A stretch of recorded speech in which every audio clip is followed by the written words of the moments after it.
Magandang araw mga kasabong. Ito naman muli si Laban sa Bungero.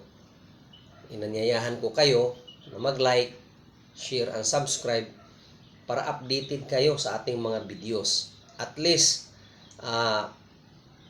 mabigyan ko kayo ng mga tips, ideas, ang karunungan po tungkol sa sabong. Ang ating tatalakayin ngayon ay ang key stages of the conditioning. So, ano itong susi? Yung susi para sa conditioning na yung manok po ninyo ay mai-prepare po papunta ng conditioning stages. So, ito po yun mga kasabong. No? Pagka may programs ka sa key stages of the conditioning programs, so meaning, condition relies on the strict daily timeline consisting of 4 primary, no? So meaning pag may programs ka sa conditioning mo, nag-realize ka sa bawat araw na dapat may consistent ka na 4 na primarily na ginagawa sa inyong pagkukondisyon ng manok pansabong. So maraming nagtatanong sa akin, Laban sa Bungero, bakit puro conditioning ang ano mo? Kasi po, sa cockfightings po, ang pinaka breadwinners po, ang pinaka talaga, ang ugat po talaga ng pagkapanalo ng manok ay ang nasa conditioning method na. Wala po yan sa dito sa sa pagiging ng manok, no? So kasama na rin lahat. Pero sa conditioning, diyan mo makukuha ang tagumpay mo. So 4 na primary stages sa programs natin na ang pagkukondisyon po ay doon po mag-rely. Una po mga kasabong, kailangan yung manok ninyo is mayroong exercise and training. So kailangan ang manok mo pag nagkondisyon ka, may exercise and training. So, ang game fowl undergo systematic physical routines to build stamina and speed. So, meaning, ang exercise po, yan po ang magbibuild ng stamina and speed ng inyong mga manok pansabong. So, mayroon din tayong 4 na exercise and training. Una, scratching. So, done in a box lines with banana leaves. Pagka light workout lang, most especially sa mga stags, banana leaves lang ilagay ninyo. Ayan po. Pagka heavy workout naman, corn husk ang ilalagay niyo. So, ang purpose naman po ng scratching ay to straighten the legs. So, pag nag-scratch yan, siyempre ang legs to straighten para mayroong lakas ang legs. Kasi pagdating sa paluan, ang legs talaga ang dapat may lakas sa palo. Ayan po. So pangalawa mga kasabong, ang sa exercise natin, ito po yung flying and tailing. Ano ba itong flying and tailing? Ito po yung kahig na handlers hold the tail to stimulate wings movement. Ayan po. And then,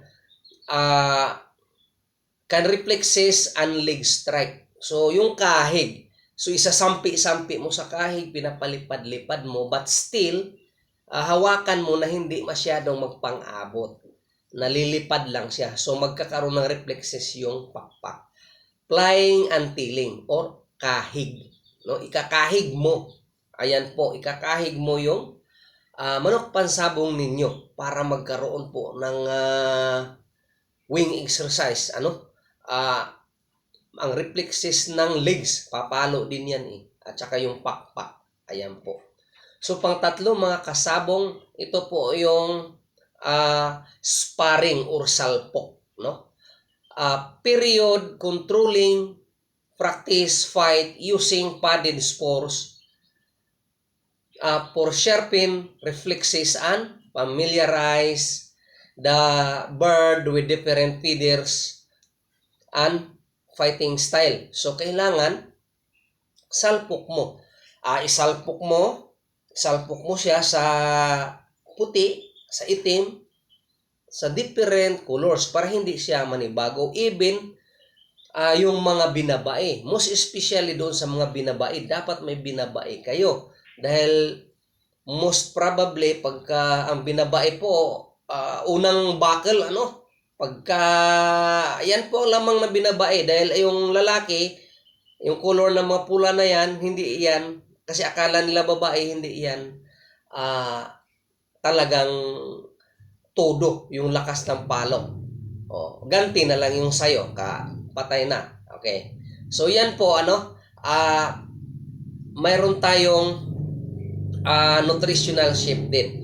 Sa ating stages ng programs sa conditioning, kailangan nutritional shift. I-shift mo, carbo loading. 3 to 5 days po ang carbo loading before the match. Handlers transitions the diet to a high carbohydrates regimen. So maniwala na kayo, kailangan yung pagpinahinga niyong manok or 5 days before the fight, carbo loading. Ayan po. Din mga kasabong, mayroon din tayong moisture and weight control. Okay. So pag sinabing moisture and weight control, the handlers track the birds' weight twice daily. Yun yung sinasabing titignan mo sa morning and afternoon, iwi-weight mo yung manok mo or kikiluhin. In the final days, ang water intake strictly monitored. Ito po yung sinabi ko na 5 for 3. 3 days before the 5 dips, 4 dips, 3 dips. Ayan po. So, yun lang po yung inom. Ang tawag noon is strictly monitored by controlling dips to prevent heavy water retention, ensuring the birds is light and quick without dehydrated. Hindi po naman yan ma-dehydrate mga kasabong dahil 3 days, tatanggalin mo lang ang maraming moisture sa katawan para magiging light pero full-bodied yan. Full-bodied na yan mga kasabong. Then mga kasabong, ang pinaka natin, masaya na portion is pagka diniklara na po ng sentensyador na panalo tayo.